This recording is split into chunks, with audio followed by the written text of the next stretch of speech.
Pozdrav svima, danas ću vam pokazati kako da skinete i instalirate Adobe Photoshop CS6. Sve što je potrebno je da odete u link u deskripciji.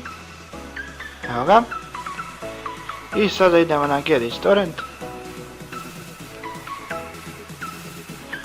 Sad u zavisnosti od vašeg klijenta otvorit će vam se neka kao ovakav sličan prozor.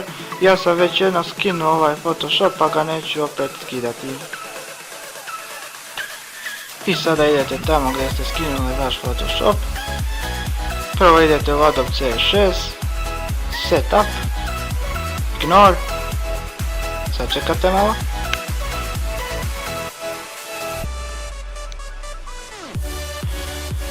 I onda ćemo ići na ovo Try, da instaliramo prvo trial verziju, ali ćemo posle ubaciti jedan DLL file koji će nju aktivirati u Pro verziju. Accept, Sign in.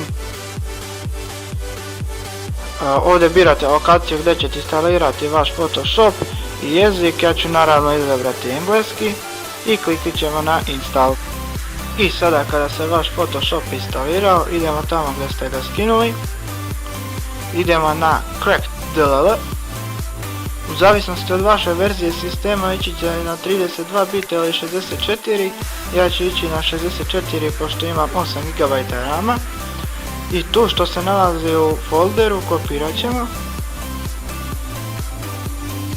I sada idemo u lokaciju Photoshopa. Paste, Continue.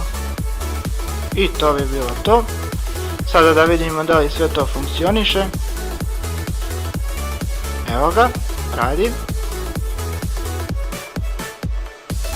To bi bilo to.